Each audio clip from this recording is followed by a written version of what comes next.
Sir పంపించకూడదు అనుకుని first వారం నుంచి వాళ్ళకి చెప్పుకుంటూ వస్తున్నాం. అదే వాళ్ళు మెడతో దింగుతారు, పంపించకుండా తెలుగుదేశం వాళ్ళు ఏమనరు, అంతే కదా. అంతగా లేకపోతే నీకు మోజా అసలు ఏమి జరిగింటే పంపించావో నీకు ఐడియా ఉందా? నీ అప్లికేషన్ పర్మిషన్కు మీ పర్మిషన్కి వచ్చే మీరు ఎవరో మా వాళ్ళని పట్టుకొని వచ్చి ఇస్తే, మా గవర్నమెంట్లో మీకు పర్మిషన్ ఇస్తే, నువ్వు విద్యాశాఖ మంత్రికి ఇచ్చింటే ఆయనకు వ్యతిరేకంగా ఆయన రాజీనామా చేయాలనే ర్యాలీకి నీ స్టూడెంట్స్ ముసుకో మళ్ళా నోరు ముసుకో. ఆయన వ్యతిరేకంగా అంటే నీకు తెల్లా? ఉండు అదిగా ధర్నా దేనికని తెల్లా? మరి ఆయనకు వ్యతిరేకంగా కాదా, ఆయన రాజీనామా చేయమని కాదా పంపించింది?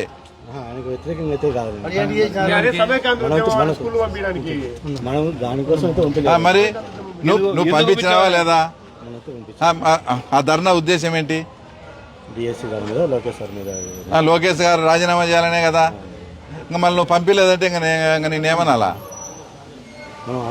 డబ్బులు తీసుకొని నేను ఇప్పుడు ప్రూఫ్ చెప్తాను. మీ పిల్లలకు డబ్బులు ఇచ్చారు. స్కూల్ పీపుల్ గా ఉండే వాళ్ళకు 10,000 20,000 డబ్బులు ఇచ్చి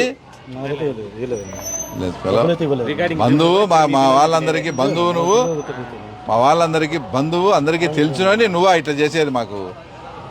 నీకు అవసరమైతే మేము కాదు సరే అమ్మా, కాదు నీకు ఇంట్రెస్ట్ లేదు కదా దీని మీద పంపించేదానికి, నీకు ఇంట్రెస్ట్ లేదు కదా, మళ్ళీ ఎట్లా పోయినారు వాళ్ళు? పంపినని చెప్పాను. ఎందుకు పంపించినావు అంటున్నా. మనం పంపినని చెప్తున్నాను. అరే ఆన్సర్ చెప్పాయా? ఎందుకు పంపించారు అంటే నేను భయపెట్టినారా? ఫోన్లు చేశారు, 3 రోజుల నుంచి ఫోన్లు చేస్తూనే ఉంటారు. పంపించాలని కాలేజీ కాడికి వచ్చారు. అంటే నిన్ను భయపెట్టినారు, ప్రెజర్ చేసింటేనే నువ్వు పంపించాను. మళ్ళీ కంప్లైంట్ చేయొచ్చు కదా. దేనికి పంపించారు నీకు అర్థమైతుందా?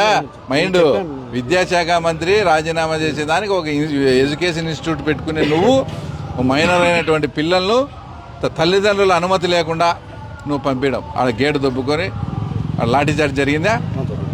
లాఠీ చార్జీ పిల్లలకి ఏమన్నా అంటే ఎవరు రెస్పాన్సిబిలిటీ? ఏంది నీ రెస్పాన్సిబిలిటీ? ఆడ ఏదైనా జరిగింటే ఎవరు రెస్పాన్సిబిలిటీ? దీనికి ఏం చేయాలనుకుంటున్నావు చెప్పు. ఇప్పుడు మాట్లాడి మర్యాదగా నిన్నెవరు భయపెట్టినారో, నిన్నెవరు కంప్లైంట్ ఇచ్చారో వాళ్ళ మీద నువ్వు కంప్లైంట్ ఒకటి. మీ స్టాఫ్ ఎంతమంది ఉన్నారు? 13 మెంబర్స్ డిఎస్సికి అనుకూలంగా ర్యాలీ పెట్టాలా. ఈ 2 కండిషన్లు అయితే మేము ఏదైనా సమాధానం చెప్పుకుంటాం, లేదంటే మీ మీద ఖచ్చితంగా రేపు నుంచి వచ్చి ఇక్కడ ధర్నా జరుగుతుంది. అంత భయం లేకంటే మా ఓపెన్గా నేను చెప్తా చూడు, తెలుగుదేశం వాళ్ళతో ఇబ్బంది లేదు, అనాగడుకలతో ఇబ్బంది ఎందుకైనా మేము అని భయపడే మీరు చేసినారు. ఇది ఒప్పుకో, వాస్తవం. ఆ మాత్రం సమాధానం చెప్పుకోలేరా? అంటే మేము తెలుగుదేశం వాళ్ళం చేతగాని వాళ్ళము, వైఎస్ఆర్ పార్టీ వాళ్ళు పెద్ద పుడిగి నా కొడుకులా. వాళ్ళు భయపడితే నువ్వు ఒక విద్యాసంస్థ ఉంటే భయపడిచేది ఏంది? ఏదైనా డబ్బులు ఇవ్వాలా, సరే దానికి ఏదైనా ఖర్చు అయితే అంతో ఇంతో పంపిస్తామని చెప్పి పిల్లల జీవితాలతో ఆడుకుంటావా? ఎక్కడ లేదు ఈ సంస్కృతి. అసలు మీకు ఒక విద్యా సంస్థ పెట్టుకొని ఒక ఎడ్యుకేషన్ మంత్రి రాజీనామా చేయలే ధర్నాకు మీరు స్టూడెంట్స్ని పంపించారంటే మిమ్మల్ని ఏమనాలా? నాకు అర్థం కాలే చెప్పు. ఇదే విద్యాశాఖ మంత్రి టైంలో వచ్చింది పర్మిషన్ కూడా. అయ్యంటే సరే లేదా ఎవరెవరు వచ్చంటారు మాట్లాడి ఇప్పించంటాము. మీకు సెన్స్ ఉండాలి కదా కొంచెం అన్నా, ఏం జరుగుతుంది, ఏం చేస్తానామని.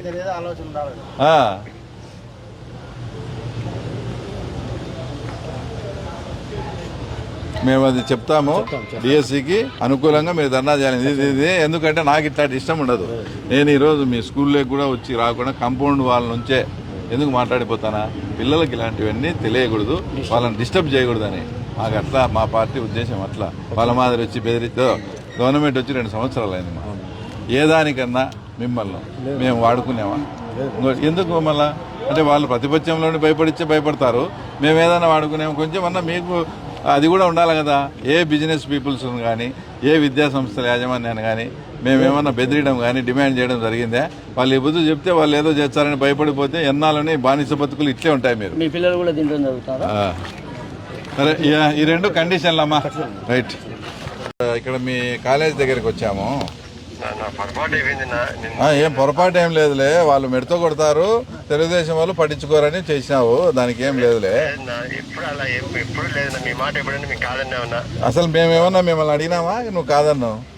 మేమేదన్నా మిమ్మల్ని అడిగినామా ఏదన్నా కానీ? మరి మళ్ళీ ఏందో మా మాట కాదనిలేమని చెప్తుంటే ఎందుకు? ఒక విద్యాశాఖ మంత్రికి మా లోకేష్ బాబుకు అగనిస్ట్గా రాజీనామా చేయాలని వాళ్ళు ఒక నిరసన కార్యక్రమం చేస్తుంటే దాంట్లో స్కూలు విద్యార్థులకు కాలేజీ విద్యార్థులకు ఏమన్నా సంబంధం ఉందా? ఆ తర్వాత విను, ఎందుకు మీ స్కూల్ నుంచి మీ కాలేజ్ నుంచి మీ కాలేజ్ నుంచి ఇంటర్మీడియట్ వాళ్ళు కూడా వినారులే, నా దగ్గర ఫోటోలు ఉన్నాయి. ఇంటర్మీడియట్ వాళ్ళు కానీ పక్కన ఇంటర్మీడియట్ వాళ్ళు పోయినారు తపస్సు. సరేలేవా విను ముందు, పెద్ద డిగ్రీ పిల్లలు పోవచ్చా? మళ్ళా ఇక్కడ మాట్లాడేది ఒకటి, మళ్ళీ అతిపూరి మాట్లాడతావు, చేసింది తప్పు. ఇక్కడ మా దగ్గర ఫోటోలు లేవా? అంటే డిగ్రీ పిల్లలు పోవచ్చా? మరి విను, డిగ్రీ పిల్లల తల్లిదండ్రులకు విషయం చెప్పినావా? నేను ఇట్లా రాజకీయ కార్యక్రమాలకు కూడా వాడుకుంటానని చెప్పినావా? మరి డిగ్రీకి పిల్లల గురించి వకాలు తప్పించుకొని మాడుతున్నావు, యూజ్లెస్ ఫెలో. మళ్ళా ఇప్పుడు ఎందుకు రాలే? మేము వస్తానమని చెప్పినాం కదా. నేను ఊళ్ళో లేను, మా అమ్మ బాగాలేదని ఊరికి వచ్చినాను. సరే అయితే కాలేజీ మూసుకొని వచ్చేంత వరకు ఏం ఎట్లాగానే వస్తాను నీకు?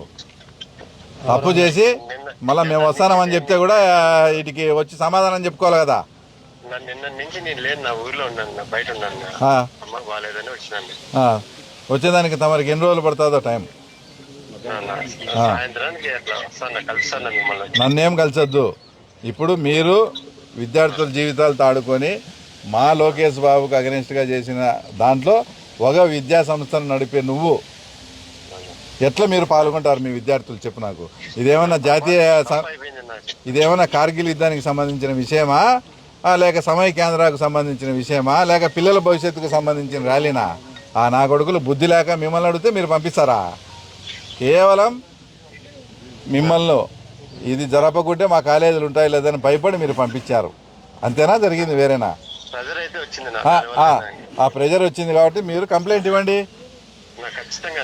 వచ్చి ఒకటి కంప్లైంట్ ఇచ్చి మీ స్టాఫ్ ఎంతమంది ఉన్నారో అంతమందికి డిఎస్సికి అనుకూలంగా మీరు కూడా ఒక అర్ధగంట ర్యాలీ చేయండి. ఈ రెండు కార్యక్రమాలు చేస్తే మా వాళ్ళు సాటిస్ఫై అవుతారు మీరు చేసిన తప్పుకు. ఎవరన్నా ఇట్లా ఎప్పుడు ఇస్తావు కంప్లైంట్? మీ డిఎస్పీ గారి దగ్గర పోయి మిమ్మల్ని ఎవరు బలవంత పెట్టినారో, ఎవరు ప్రెజర్ చేసినారో మాకేం అట్లా పేర్లు కూడా మాకు అవసరంలే.